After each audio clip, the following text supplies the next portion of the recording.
Seriously, Arnie, we need to clean up this mess. Auf Wiedersehen! Let's jump into the future. Then impress me. Okay, sure. I will. Arnie, in my vision of the future, your BMW can take you to new worlds, virtual worlds. I knew that's what you were getting to. It's just a bunch of colors and shapes. Show me something soulful, something with character. Wow, didn't see that one coming. How about this? The way our story should go is that the young woman has found a true companion, a digital soul that thinks and talks and is really, really, really helpful. It's just like your idea of friendship, but in a visionary BMW. Can you change your color? Arnie, But what about the emotions? Where can the car speak to me as a friend? what do you think I've been doing? I've been talking to you. Okay, but I mean, can she hear you? I certainly hope so. Yes, I can hear you. I can hear you the whole time. Thanks, Alice. Next reality slider activated. But it's a love story, for God's sakes, not a tech promo. Why are you so obsessed with love stories? What? What do you mean, what? I'm just asking, okay? Guys, can't you two just be friends? Can't you just help me find the love of my life? Oh, I guess she's still in love with that jerk. All right, let's bring them together again. Suddenly, the young man shows up out of nowhere. Their eyes meet, and the young woman decides to follow her heart. That's better. Yeah, that is better. You know, maybe not everything was better in the past. Embracing the future might be helpful. Exactly. And maybe you could teach me something more about emotions? 'Cause the future isn't that far away. Oh, if I could, I would hug you right now. Don't be silly. You're a car. You cannot hug me. I can digitally hug you. Whatever.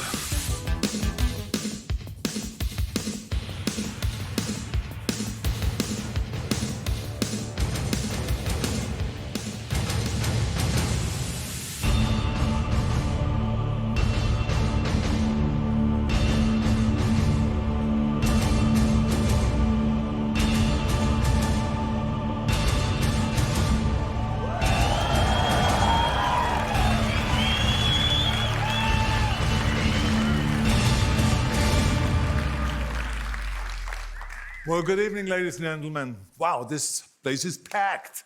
I love it. Where were all of you when I opened up Hercules in New York? I mean, this is like unbelievable. But anyway, it's great to be in Vegas, I can tell you that. I love this town. But it is one of two places where you could really lose millions of dollars within minutes. The other place is a divorce court. Trust me, I know. But anyway, I've always wanted to be in a romantic comedy. So thank you to BMW for finally making it possible. Thank you, BMW.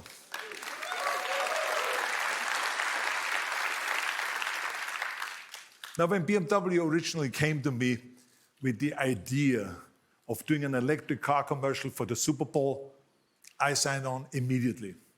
And I'll tell you why. It's two reasons. First of all, I've been fighting a clean energy crusade since I was governor of the great state of California. So it was a perfect fit, the whole thing. I mean, because of our policies in California, we were leading the world into the future. And the second reason, of course, is that there is no bigger stage than the Super Bowl. It was a huge moment for electric cars. I just loved it. I was so happy about that. Finally, they've arrived. And then, of course, I have to be honest, I also loved playing Zeus. I mean, the god of all gods. Yes, I loved it. I was so happy with the tremendous success of the commercial. I tell you, I was so excited about it because we really connected with the people. And because of their great success, BMW came to me and asked me if I wanted to continue working with them. And I said, of course. I said, of course, I would love to keep helping you, kind of spreading the great idea of clean and sustainable cars. I mean, it's such a great thing to go after, such a great goal. Then they told me about they have even more futuristic kind of technology they're working on at this point, and how I felt about artificial intelligence. I said, you must be kidding. I mean, you're talking to the guy that has starred in more science fiction movies than anyone else in the history. I mean, think about it, Terminator, Predator, Total Recall, Terminator 2, Sixth Day, Twins.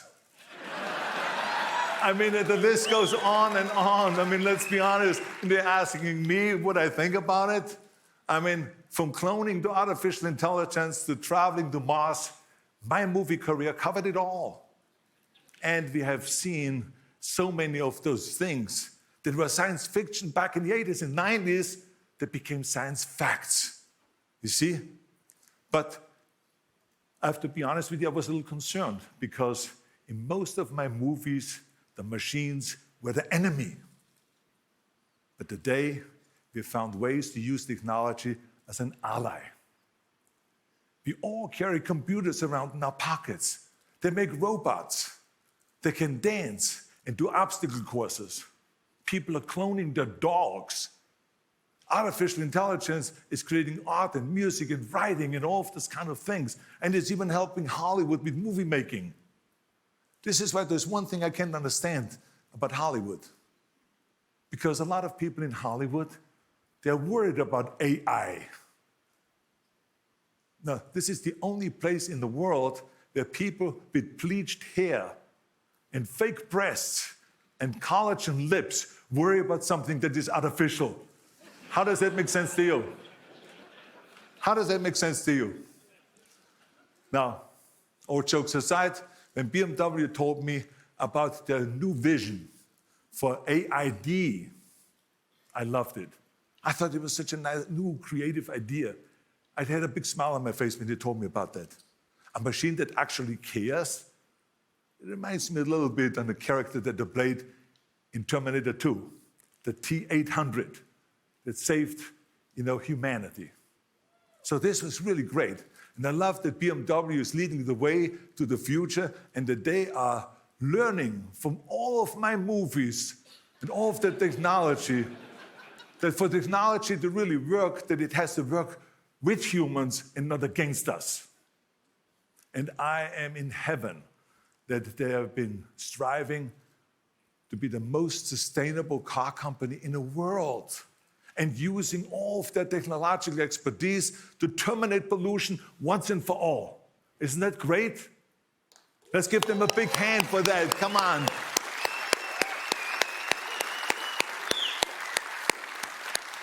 I mean, because I tell you, you can argue about climate change and about global warming from here to eternity, but the fact of the matter is that 7 million people every year die because of pollution.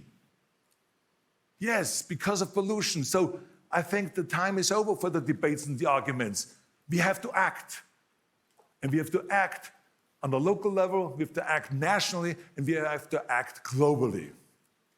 I often tell people that when it comes to our environment, technology will save us all. And we see this with the boom in the solar and wind, and we see this with the new battery projects, and we see it with those beautiful, clean cars. So I want to congratulate BMW for leading the way into the future and embracing new technology instead of fighting it, like some other companies do. I'm not going to mention any names. No, I'm not going to go there. The bottom line is technology can solve all of the biggest problems. It can change the world. And like you have just seen, it can be really, really fun. That is for sure. So I'm so excited to be part of this whole project and part of BMW and promoting this whole thing. And I wanted to say thank you to them. And now I would like to bring back the CEO of BMW, Oliver Zipse, to share more of BMW's vision. Coming out here, Oliver.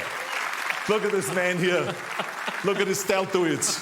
Look at his chest. Look at this here. Man, the guy looks good. He looks good. And those calves, look at his thighs. Man, this guy's in shape. I love it. Thank you, Arnold. You are the man. This is so much fun with you. And audience, the only person alive who was a governor, a time-traveling android, and a pregnant man. This is the man. That's right. And if you want to know something about the future, he's the man to ask. Thank you so much. Absolutely. That was Thank great. you. That was a pleasure. Thank you. Let's do the bread of the handshake. Come on. Yes. It's the reaction. Good to see Thank you. Thank you. Give him a hand. Bravo.